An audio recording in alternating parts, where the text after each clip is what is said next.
नमस्कार, आप देख रहे हैं देश का सबसे पहला समझाने वाला बुलेटिन खबर तो समझिए। मैं हूं आपके साथ लक्ष्मी। इस प्राइम टाइम बुलेटिन में हम आपको दिन भर की सबसे चर्चित और असरदार खबरें दिखाते हैं और उन्हें आसान भाषा में विस्तार से समझाते भी हैं। तो आइए सबसे पहले नजर डालते हैं आज की 4 बड़ी खबरों पर शॉर्ट में, और उसके बाद एक एक करके हम लोग पूरी कहानी समझेंगे। तो यूजीसी के नए नियम पर सुप्रीम रोक क्या है, इसके मायने हम लोग समझने वाले हैं आगे। और फिर बात होगी लैंड फॉर जॉब केस को लेकर। लैंड फॉर जॉब केस में लालू परिवार को राहत मिली है या फिर ये आफत है, ये भी हम लोग आगे समझेंगे। और फिर बात होगी सोना चांदी की। क्या सोना चांदी पहुंच से बाहर चला गया है, बात करेंगे आगे। और उसके बाद बीटिंग द रिट्रीट को हम लोग आगे समझने वाले हैं। तो चलिए हम लोग बुलेटिन की शुरुआत करते हैं और आज की सबसे बड़ी खबर के साथ। ये खबर है यूजीसी के नए नियमों से जुड़ी हुई। विश्वविद्यालय अनुदान आयोग यानी यूजीसी के नए नियमों पर सुप्रीम कोर्ट की रोक। यूजीसी के नए नियमों पर सुप्रीम कोर्ट की रोक के बाद में सियासी बयानबाजी का दौर शुरू हो गया है। राजनीतिक दलों के नेता अपनी अपनी सुविधा के अनुसार बयान दे रहे हैं।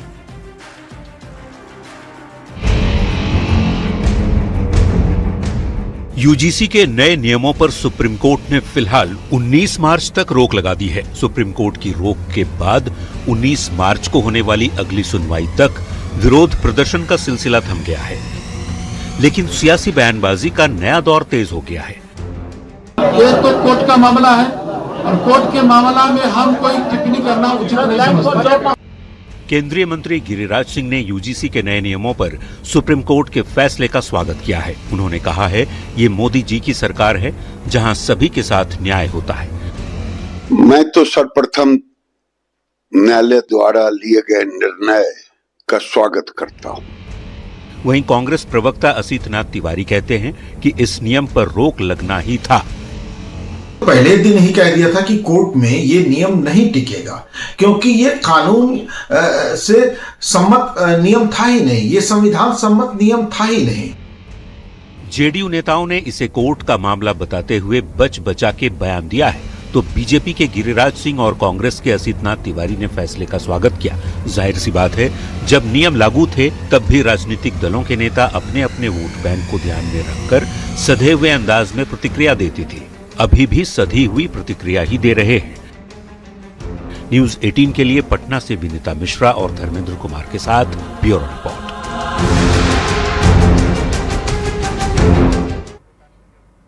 तो देखिए, रिएक्शंस बहुत सारे हैं, लेकिन फैसला सुप्रीम कोर्ट का ही है। तो यूजीसी के नए नियमों पर रोक वाली खबर को आइए हम लोग समझते हैं। अब देखिए, खबर यह है कि यूजीसी के नए नियमों पर सुप्रीम कोर्ट ने अगले आदेश तक रोक लगा दी है। इसके साथ ही सुप्रीम कोर्ट का देखिए केंद्र और यूजीसी को नोटिस है, और नोटिस देकर के यूजीसी से 19 मार्च तक जवाब मांगा गया है। सुप्रीम कोर्ट ने 19 मार्च तक जवाब देने के लिए कहा है और यूजीसी को जवाब देना पड़ेगा। तो अगली सुनवाई जो है वो 19 मार्च को होने वाली है। अब देखिए, कोर्ट ने अपने फैसले में नए नियम पर रोक लगाते हुए यूजीसी के 2012 के नियम को लागू कर दिया है। अब अगले आदेश तक 2012 के ही नियम रहेंगे जैसा पहले था। तो आपको ये बता दें, अब आपको ये भी बताते चलें कि यूजीसी के नए नियमों पर सुप्रीम कोर्ट ने क्या कहा है। देखिए, कोर्ट ने कहा है कि पहली नजर में ये नियम अस्पष्ट है, नए नियमों का दुरुपयोग हो सकता है। हालांकि रैगिंग सबसे बड़ी बुराई है। तो सुप्रीम कोर्ट ने कह दिया है कि रैगिंग बड़ी बुराई है, और सुप्रीम कोर्ट का कहना है कि यह अस्पष्ट है नियम जो भी नए लाए गए। आपको बताते चलें, यूनिवर्सिटी ग्रांट कमीशन यानी यूजीसी ने 2026 में नए नियम बनाए। यूनिवर्सिटी कॉलेजों में जातिगत भेदभाव को रोकने के लिए यह नया नियम बनाया गया, लेकिन देश भर में सवर्ण छात्र यूजीसी के नए रेगुलेशन का विरोध करने लग गए। और बताते चले आपको, यूनिवर्सिटी ग्रांट कमीशन ने 2026 में नए नियम बनाए, जिसमें यूनिवर्सिटी कॉलेजेस में जातिगत भेदभाव को रोकने के लिए एक नया नियम लाया गया, लेकिन देश भर में सवर्ण छात्र यूजीसी के नए रेगुलेशन का विरोध करने लग गए और यूजीसी रेगुलेशन रद्द करने की मांग उठने लगी यूजीसी से। अब देखिए, यूजीसी के नए नियमों का विरोध करने वालों का तर्क क्या था, ये आपको बता देते हैं। देखिए, नया नियम जो है वो सवर्णों के खिलाफ साबित हुआ। सिर्फ SC, ST और OBC के खिलाफ भेदभाव की बात है। इसमें जनरल कैटेगरी के छात्रों को भेदभाव का शिकार माना ही नहीं गया है। यानी कि ऐसा लग रहा था कि जनरल कैटेगरी वाले छात्रों के साथ भेदभाव हो ही नहीं सकता है, तो कोई भी छात्र सवर्णों को फंसाने के लिए झूठी शिकायत भी कर सकता है। नियम UGC एक्ट और उच्च शिक्षा में समान अवसर की भावना के खिलाफ है। इससे भेदभाव कम नहीं बल्कि ज्यादा हो सकता है। और इसके बाद नए नियमों का मामला जो है वो सुप्रीम कोर्ट पहुंच गया। लोग काफी ज्यादा आक्रोशित हो गए नए नियम को लेकर के। तो कोर्ट ने सुनवाई करते हुए अगले आदेश तक इस नए नियम पर रोक लगा दी है, क्योंकि ये जो नया नियम है वो अस्पष्ट था, इसमें शिकायत के लिए भी जगह नहीं थी। चलिए बढ़ते हैं खबरों में आगे, और अब बात करेंगे एक ऐसी खबर से जुड़ी हुई जो कि लालू परिवार से जुड़ी है। देखिए, लालू परिवार की हम लोग बात करते हैं। लैंड फॉर जॉब मामले में दिल्ली की राउज एवेन्यू कोर्ट ने लालू प्रसाद, राबड़ी देवी, तेजस्वी यादव और तेज प्रताप यादव को कोर्ट में सशरीर पेश होने से छूट दे दी है। पूरा क्या मामला है आप देखिए इस रिपोर्ट में।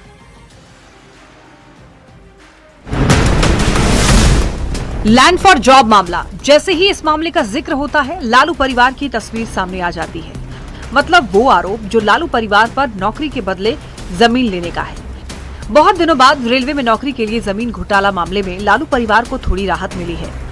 दिल्ली की राउज एवेन्यू कोर्ट ने सुनवाई करते हुए लालू प्रसाद, राबड़ी देवी, तेजस्वी यादव और तेज प्रताप यादव को कोर्ट में सशरीर पेश होने से छूट दे दी है। कोर्ट ने इन सभी को 1 फरवरी से 25 फरवरी के बीच आरोपों के औपचारिक गठन के लिए पेश होने की स्वतंत्रता दी है। कोर्ट में याचिका दायर कर इन सभी ने सशरीर पेश होने की बाध्यता से छूट मांगी थी। राउज एवेन्यू कोर्ट ने मामले की अगली सुनवाई 9 मार्च से प्रतिदिन करने का आदेश दिया है। सुनवाई के दौरान आज कोर्ट पहुंची मीसा भारती और हेमा यादव ने कोर्ट में लगे आरोपों से इनकार किया। बता दें कि ये पूरा मामला 2004 से 2009 के बीच का है, जब लालू प्रसाद रेल मंत्री थे। न्यूज 18 के लिए दिल्ली से शंकर आनंद के साथ ब्यूरो रिपोर्ट। तो देखिए, मामला पुराना है, लेकिन इस मामले को लेकर लालू परिवार को राहत मिलती हुई दिखाई दे रही है काफी समय के बाद। तो देखिए, दिल्ली की राउज एवेन्यू कोर्ट में लैंड फॉर जॉब मामले की सुनवाई हुई। राउज एवेन्यू कोर्ट ने लालू परिवार को एक छोटी सी राहत दी है। लालू प्रसाद, राबड़ी देवी, तेज प्रताप और तेजस्वी यादव को कोर्ट ने सशरीर पेशी से छूट दे दी है। 1 फरवरी से 25 फरवरी के बीच कभी भी व्यक्तिगत रूप से पेश हो सकते हैं। हालांकि देखिए, कोर्ट ने राहत के साथ ही लालू परिवार की मुश्किल बढ़ा भी दी है। अब वो कैसे बताते हैं। 9 मार्च से लैंड फॉर जॉब मामले की हर रोज सुनवाई होगी। 9 जनवरी को कोर्ट ने लालू परिवार सहित कुल 41 आरोपियों के खिलाफ आरोप तय किए थे, जिसके बाद ये तय हो गया था कि अब इन सभी पर नियमित रूप से मुकदमा चलेगा। तो अब जरा ये भी जान लीजिए, लैंड फॉर जॉब के मामले में लालू परिवार के किस किस सदस्य पर आरोप तय हुए थे। तो आपको बताते चले, खुद लालू प्रसाद और उनकी पत्नी राबड़ी देवी, जो कि इस मामले में संलिप्त हैं, आरोपी माने जाते हैं। उनका बेटा तेजस्वी यादव, इतना ही नहीं, बड़े बेटे तेज प्रताप यादव और बड़ी बेटी मीसा भारती, एक और बेटी हेमा यादव पर आरोप तय किए गए हैं। और ये कौन कौन से नाम हैं, उनका चेहरा ये आपको स्क्रीन पर देखने को मिल भी रहा है। मतलब ये कि इन सभी लोगों को मुकदमा का सामना करना ही होगा, इससे राहत नहीं मिलेगी। हालांकि थोड़ी राहत जरूर कोर्ट की तरफ से मिली है, सशरीर उपस्थिति से फिलहाल छूट मिल गई है। चलिए हम लोग बढ़ते हैं खबरों में आगे, और अब बात करेंगे महाराष्ट्र की। महाराष्ट्र के उप मुख्यमंत्री रहे अजीत पवार का अंतिम संस्कार पुणे के बारामती में पूरे राजकीय सम्मान के साथ किया गया। पत्नी सुनेत्रा पवार ने गंगा जल चढ़ाया, तो अजीत पवार के दोनों बेटे पार्थ और जय ने अपने पिता को मुखाग्नि दी। केंद्रीय मंत्री अमित शाह, नितिन गडकरी और भारतीय जनता पार्टी राष्ट्रीय अध्यक्ष नितिन नवीन अजीत पवार की अंतिम यात्रा में शामिल हुए। वहीं देखिए, पूर्व केंद्र मंत्री और अजीत पवार के चाचा शरद पवार ने भी नम आंखों से भतीजे को श्रद्धांजलि दी।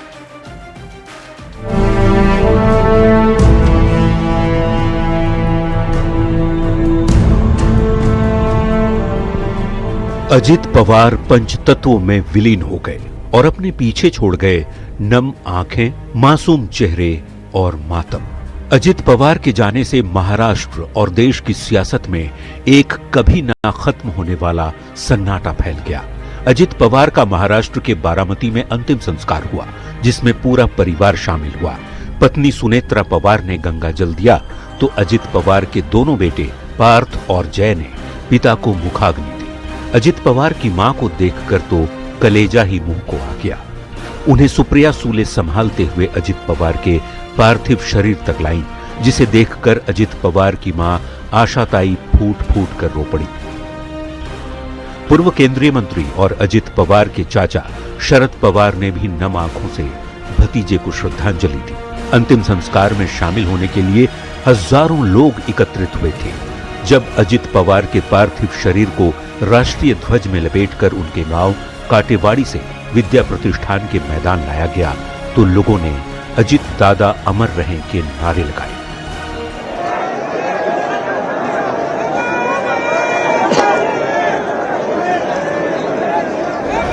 केंद्रीय मंत्री अमित शाह, नितिन गडकरी और भारतीय जनता पार्टी के राष्ट्रीय अध्यक्ष नितिन नवीन अजित पवार की अंतिम यात्रा में शामिल हुए।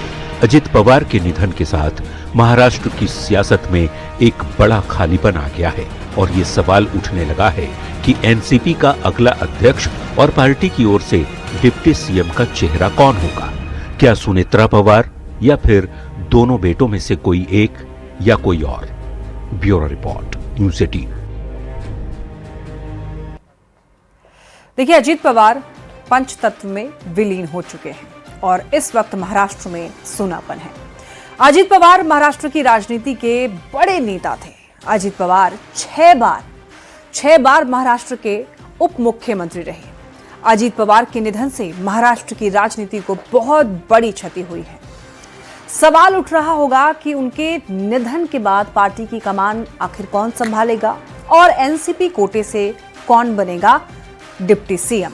इस वक्त अभी महाराष्ट्र की राजनीति में हलचल है और सवालों से भरा हुआ है अभी महाराष्ट्र की राजनीति। बढ़ते खबरों में आगे। अब देखिए, राजनीतिक जगत से जुड़ी खबरों के बाद बात करेंगे नीट छात्रा की मौत से जुड़े हुए मामले की। पटना में नीट छात्रा के रेप और मर्डर मामले में चौंकाने वाला खुलासा हुआ है।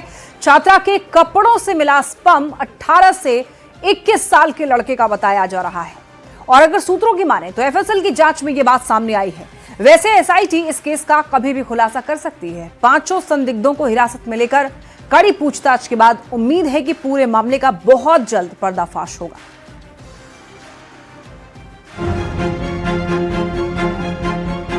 जहानाबाद की संवेदना, वो छात्रा जो पटना में रहकर मेडिकल परीक्षा नीट की तैयारी करती थी, पर हवस के दरिंदों की भेंट चढ़ गई। छात्रा की रेप के बाद मर्डर हुए 18 दिन बीत चुके हैं। परिजनों के साथ ही सभी की नजर एसआईटी की कार्रवाई पर टिकी है, जो इस वारदात की जांच के लिए बनाई गई है। पुलिस के आधिकारिक सूत्रों के मुताबिक बहुत जल्द मामले का खुलासा हो जाएगा।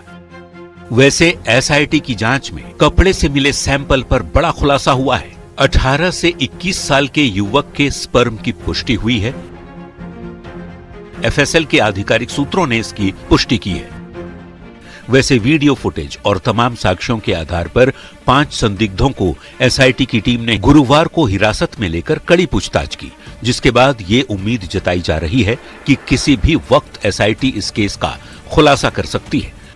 बता दें, नीट छात्रा संवेदना से जुड़ी वारदात 6 जनवरी 2026 की रात पटना में हुई थी। इस पूरे मामले में पुलिस की भूमिका को लेकर सवाल भी खड़े हुए थे। न्यूज़ 18 के लिए पटना से अमित कुमार और धर्मेंद्र कुमार के साथ ब्यूरो रिपोर्ट। तो नीट छात्रा रेप और मर्डर केस में क्या बड़ा खुलासा होने वाला है, सभी को इसी का इंतजार है। देखिए, एसआईटी की जांच का ताजा अपडेट अभी क्या है, फिलहाल आपको वो समझा देते हैं। हॉस्टल का जो मकान मालिक है, आरोपी मनीष रंजन, हॉस्टल के मालिक मनीष रंजन पर शिकंजा कसा गया है। आरोपी मनीष रंजन के ठिकानों पर तलाशी ली गई है। पटना और जहानाबाद में 4 घंटे तक तलाशी ली गई और एसआईटी ने वहां से कई सारे डॉक्यूमेंट्स भी जब्त किए हैं। अब समझिए, नीट छात्रा संवेदना की मौत के मामले में जांच आखिर कहां तक पहुंची है। आपको ये बता दें कि जानकारी मिली है कि कपड़े से जो सैंपल मिले हैं उससे एक बहुत बड़ा खुलासा हुआ है। 18 से 21 साल के युवक के स्पर्म की पुष्टि हुई है कपड़ों से। एफएसएल के आधिकारिक सूत्रों ने पुष्टि की है इस बात की। अब देखिए, अब क्या करेगी जांच टीम। जिनके सैंपल लिए गए हैं उनके डीएनए को मैच कराया जाएगा और यह सवाल अभी बना हुआ है कि आखिर ये जो केस अभी चल रहा है, अब इस मामले में जांच टीम क्या करने वाली है? तो देखिए, छात्रा के कपड़ों पर मिले स्पर्म से डीएनए मैच कराया जाएगा और इसीलिए कई लोगों के डीएनए सैंपल लिए गए हैं। डीएनए मैच होते ही मौत का सच सामने आ जाएगा कि उस वक्त उस इंसिडेंट के समय पर वहां पर कौन मौजूद था, किसका वो स्पर्म था। चलिए बढ़ते हैं खबरों में आगे। अब देखिए, हाल में धान के धन कुबेरों पर इनकम टैक्स विभाग ने बड़ी कार्रवाई की है। इनकम टैक्स विभाग ने गयाजी और औरंगाबाद में चावल के बड़े कारोबारियों पर दबिश दी है। अधिकारियों की टीम ने दस्तावेजों और रिकॉर्ड्स की जांच की। दोनों कारोबारी पर इनकम टैक्स की चोरी और आय से अधिक संपत्ति का मामला है। देखिए रिपोर्ट।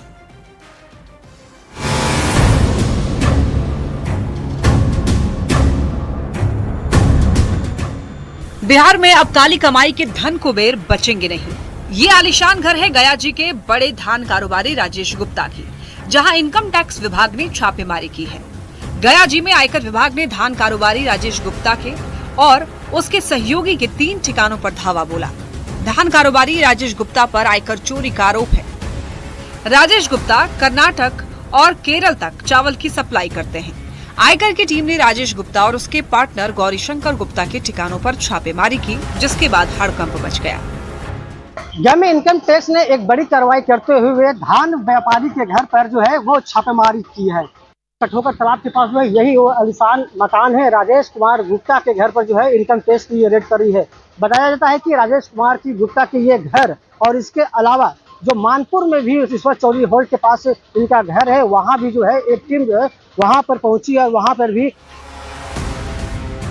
ये आलीशान घर है औरंगाबाद के बड़े कारोबारी विश्वजीत जायसवाल की। विश्वजीत चावल की ट्रेडिंग बड़े पैमाने पर करते हैं। नगर थाना क्षेत्र के न्यू एरिया में उनका आवास है। इसी आवास पर आयकर विभाग के अधिकारियों की टीम ने छापेमारी की। कारोबारी विश्वजीत जायसवाल पर भी आय से अधिक संपत्ति का मामला है। इनकम टैक्स विभाग ने गयाजी और औरंगाबाद में आयकर चोरी के आरोप में बड़ा एक्शन लिया है।